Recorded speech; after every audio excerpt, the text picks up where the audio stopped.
बिस्मिल्लाहिर्रहमानिर्रहीम। अस्सलाम वालेकुम। जो टॉपिक है वो क्या है? That topic is multiple deposit creation, और इसके अंदर आपको बताया जा रहा है कि डी में तब्दीली जो है वो आर पे डिपेंड करती है, यानी जितना आर में तब्दीली आएगी उससे डी में तब्दीली आएगी और वो 1/r टाइम्स आएगी। और आपको ये बताया जा रहा है कि चेंज इन डी जो है वो ग्रेटर होगा किससे? चेंज इन आर से। और इसके अंदर उसकी वजह ये है कि 1/r जो है वो ग्रेटर देन 1 है। लेकिन इसमें दो अजम्पशन भी लिए जा रहे हैं, और पहला अजम्पशन ये लिया जा रहा है कि एक्सेस रिजर्व जो है वो जीरो है।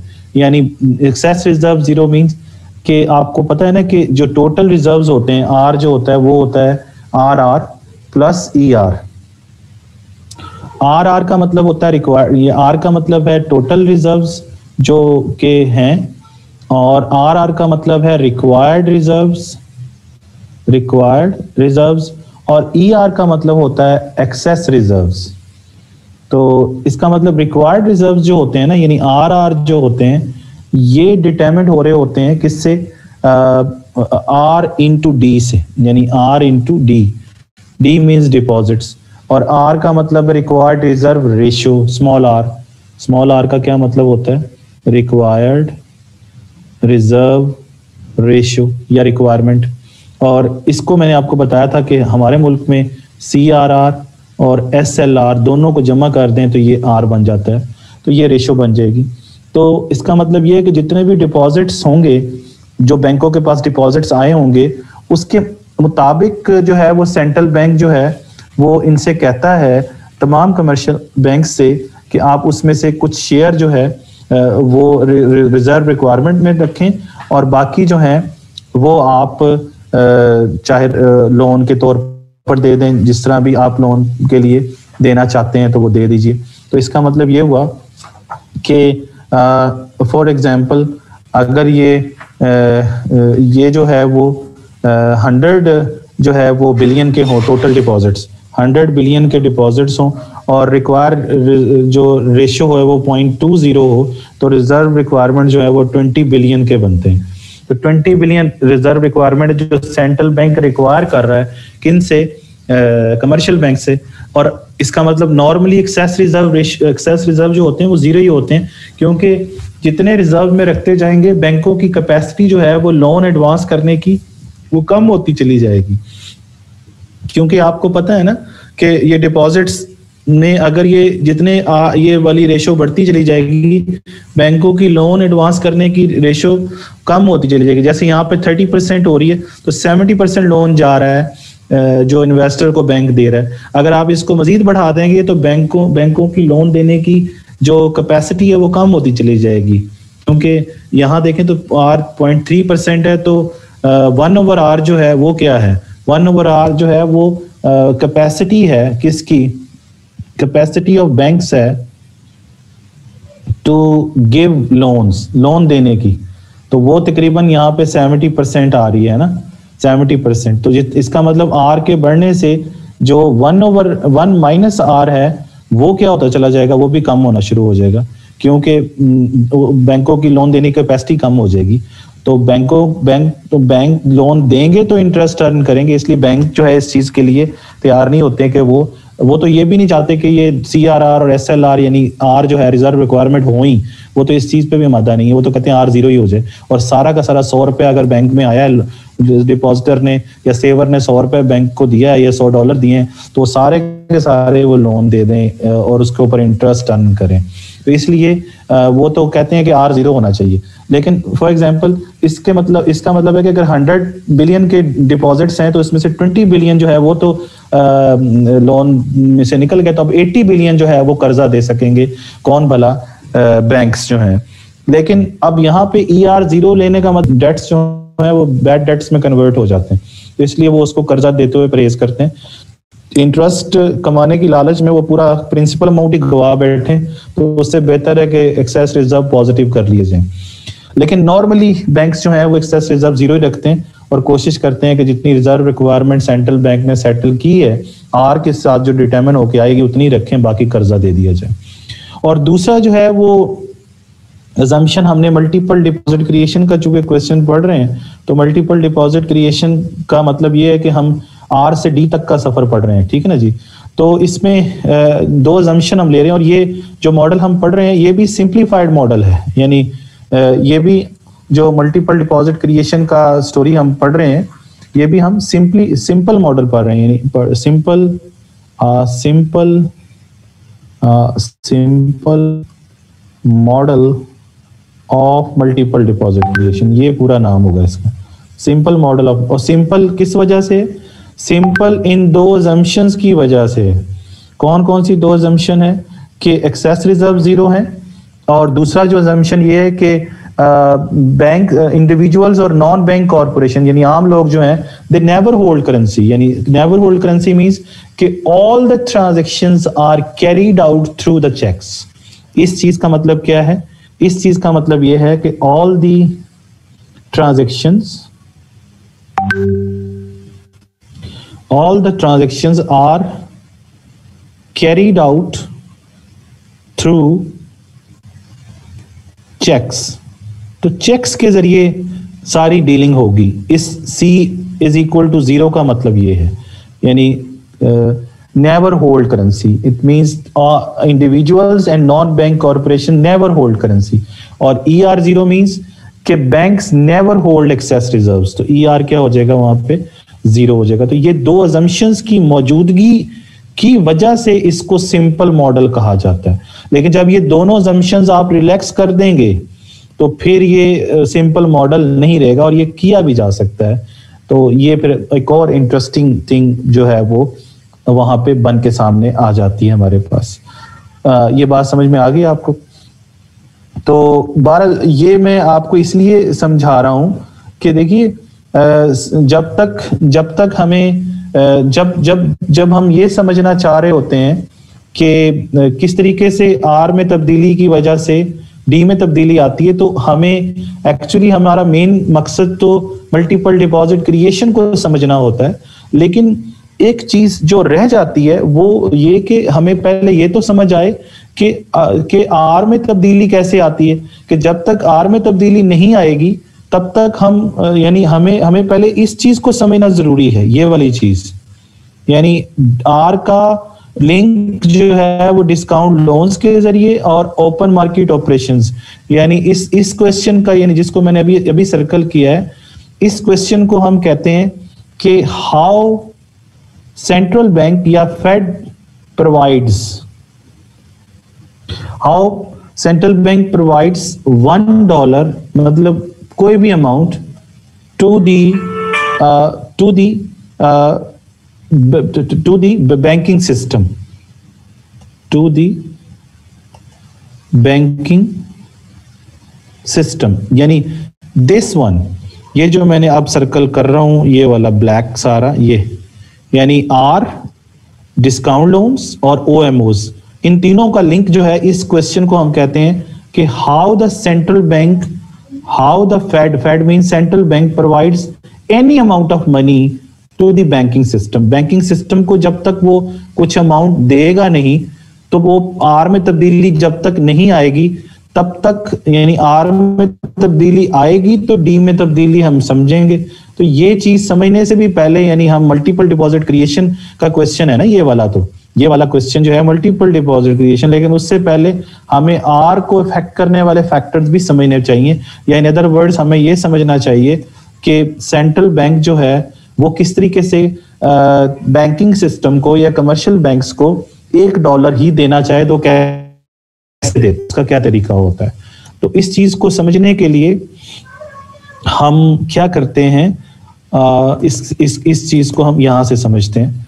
तो ये देखिए यहां पर यही क्वेश्चन जो मैं भी आपसे कर रहा था कि how the Fed provides means how the central bank provides any amount of money to the banking system. तो इसके अंदर जो मेन आइडिया है वो ये है कि मल्टीपल डिपॉजिट क्रिएशन अगर हमने समझनी है तो सबसे पहले तो आर में तब्दीली लाई जाए। तो ये यहां पे यही बात कर रहे हैं कि आर के अंदर अगर $1 का चेंज आता है तो डिपॉजिट्स के अंदर तो फिर, यानी डी के अंदर जो है वो $1 से ज्यादा तब्दीली आएगी, वो तो मल्टीपल डिपॉजिट क्रिएशन हो जाएगी और उसमें 1/r का रोल होगा, यानी डिपॉजिट मल्टीप्लायर का रोल होगा, वो बाद में समझते हैं। लेकिन पहले ये समझते हैं कि किस तरीके से वो आर में तब्दीली लेके आता है। तो यहाँ पर क्या कह रहे हैं, यहाँ पर हम ये समझते हैं कि पहला, ये मैंने आपको भी बताया कि दो उसके तरीके हैं, एक तो है डिस्काउंट लोन्स के जरिए और दूसरा जो है वो परचेज करके गवर्नमेंट की सिक्योरिटीज को ओपन मार्केट ऑपरेशंस के जरिए। तो वो मैं दोनों अब आपको समझाने लगा हूँ टी अकाउंट की मदद से। जैसे यहाँ पर आप पहली एग्जांपल देखें तो पहली एग्जांपल में डिस्काउंट लोन्स के जरिए पहले समझते हैं, यानी मैं आपको ये बता रहा हूँ कि सवाल समझ आना बड़ा इंपॉर्टेंट है। पहले तो सवाल समझें।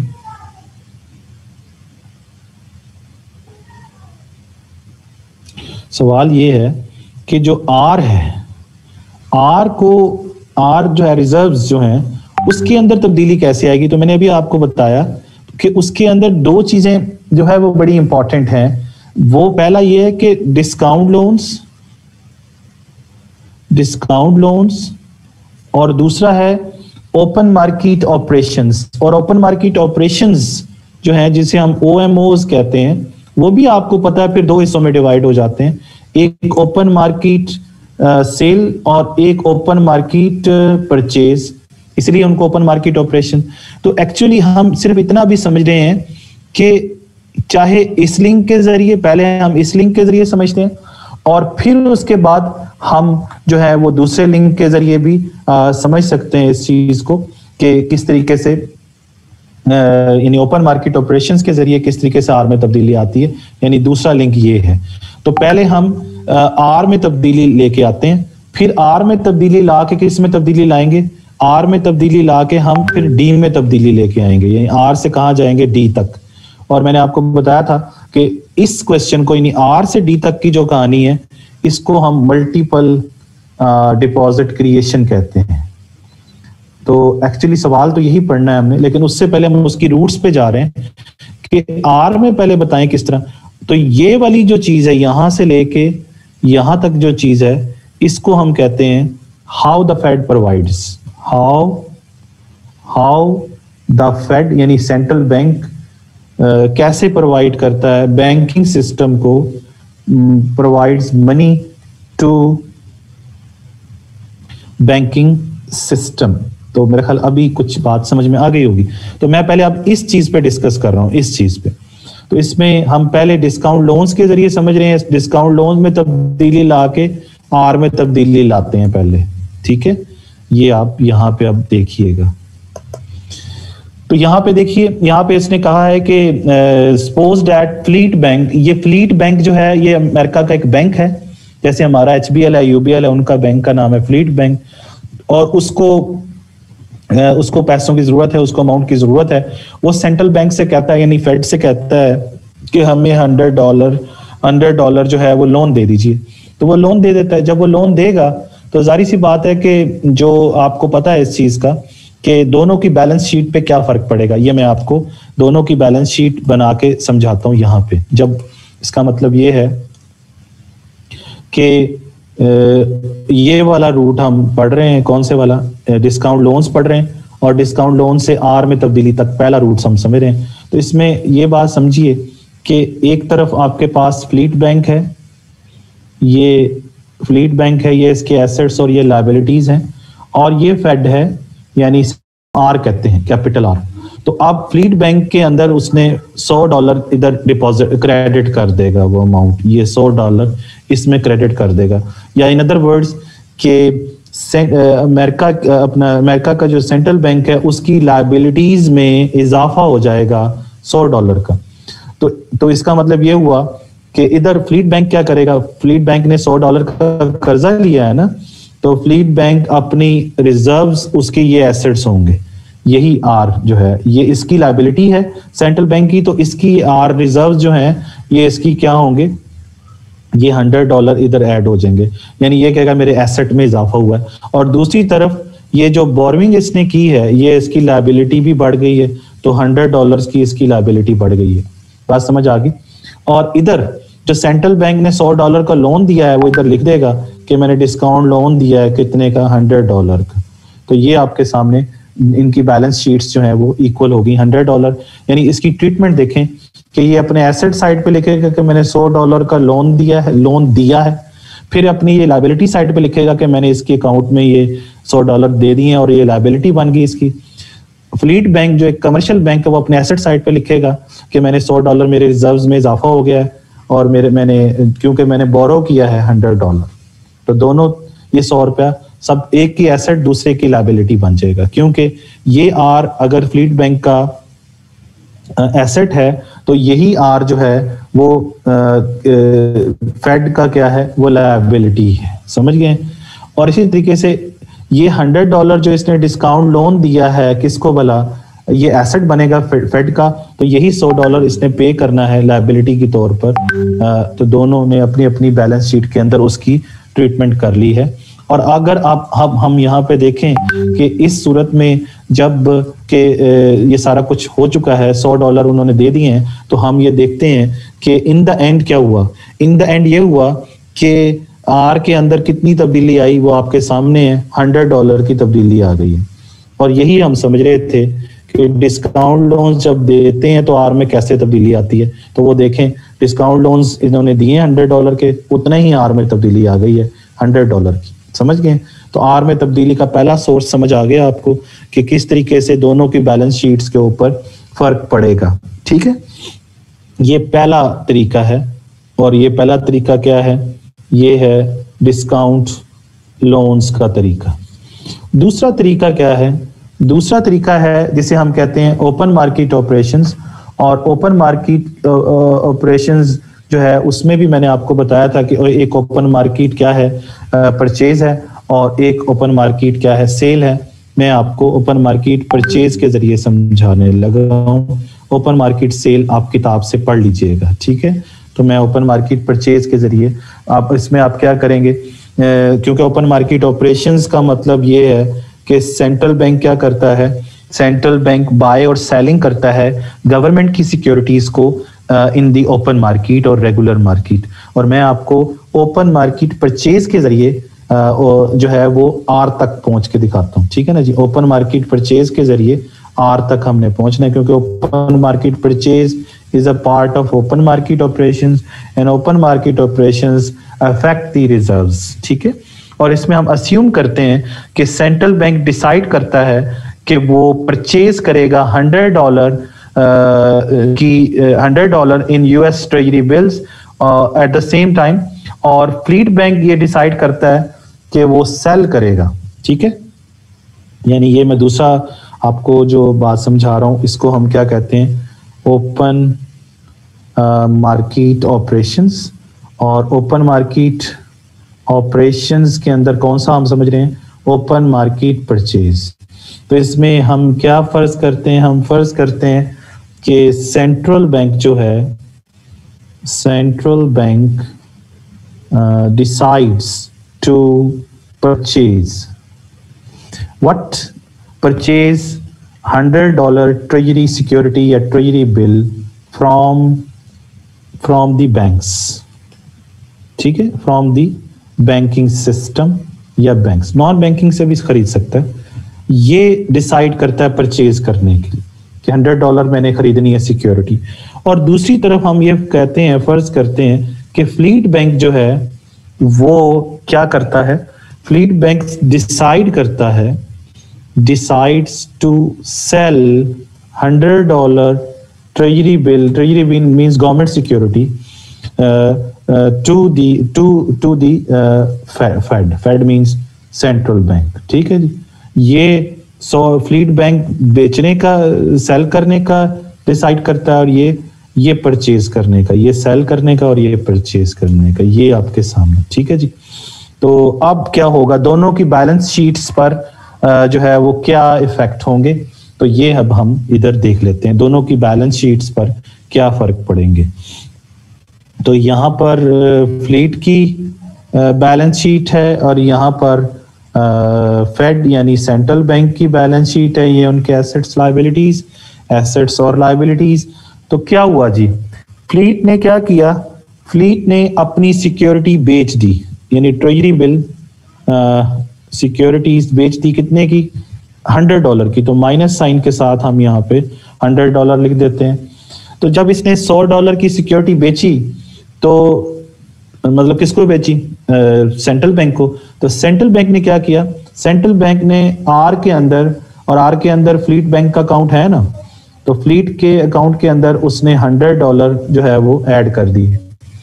समझ आ गई, यानी इसका ये एसेट बना और इसकी इधर ये लायबिलिटी बनी $100 की। समझ आ गई बात आपको। और दूसरी तरफ चूंकि इसने परचेज की है सिक्योरिटी, तो इधर आ जाएगा फ्लीट ने चूंकि परचेज किए तो यहाँ पे आ जाएगा कि यूएस, ये चूंकि यूएस की हम बात कर रहे हैं, तो यूएस सिक्योरिटी, गवर्नमेंट सिक्योरिटी की जो सिक्योरिटी खरीदी है वो कितने की खरीदी, इसने $100 की खरीदी। और इसकी बैलेंस शीट देखें इक्वल है, 100 एसेट साइड पे आया, 100 जो है लायबिलिटी साइड पे आया। अच्छा, इधर क्या हुआ, फ्लीट बैंक की बैलेंस शीट पर दो चीजें एसेट साइड पर ही हुई, और वो क्या हुई कि चूंकि इसने सेल की है सिक्योरिटी, तो इसका एक एसेट जो है वो कम हुआ है, लेकिन दूसरी तरफ इसका एक एसेट बढ़ा भी है, और रिजर्व्स की सूरत में इसका एसेट बढ़ा है, क्योंकि इधर $100 का इसका एसेट जो है वो इधर बढ़ गया, तो इधर वो आर लिखेगा कि आर मेरा कितना हो गया, $100 का। तो इसकी बैलेंस शीट अभी भी इक्वल रही कि एक एसेट चला गया तो एक एसेट आ गया है, एक एसेट यानी प्लस हुआ है तो एक एसेट जो है वो माइनस हुआ है, तो बैलेंस शीट पर कोई फर्क नहीं पड़ा। और लेकिन इस सारे प्रोसेस के अंदर आप देखें कि जब ये ओपन मार्केट परचेज का प्रोसेस हुआ है, तो इसके अंदर हमें ये देखना है कि जब सेंट्रल बैंक ने परचेज किया तो फिर आर में कितनी तब्दीली आई। तो वो आर में जितने डॉलर की उसने सिक्योरिटी परचेज की है, उतना ही उसके रिजर्व्स में इजाफा हो गया। इसका मतलब ये हुआ कि आर में तब्दीली कितनी आई, 100 की। तो हम यही पढ़ रहे थे कि किस तरीके से आर में तब्दीली आती है, ये आपके सामने कि आर में तब्दीली ओपन मार्केट परचेज के जरिए मैंने करके दिखाई, डिस्काउंट लोन्स के जरिए भी मैंने आपको करके दिखाई। तो दोनों तरीकों से आपको ये चीज समझ आ गई कि how the central bank can provide money to the banking system. तो ये दोनों तरीके मैंने आपको समझा दिए, और यहाँ तक बात हमें समझ आ गई। लेकिन अभी जो बात समझने वाली है वो अभी रहती है, और वो क्या है, that is multiple deposit creation. That is multiple deposit creation. वो हम चूंकि वो कौन सी चीज है वो आपको पता है कि वो कौन सा चैनल है, वो चैनल है यहाँ तक, ये वाला चैनल, सॉरी दिस वन, कि how are effects the D, ये यानी आर से डी तक का सफर, ये मल्टीपल डिपॉजिट क्रिएशन।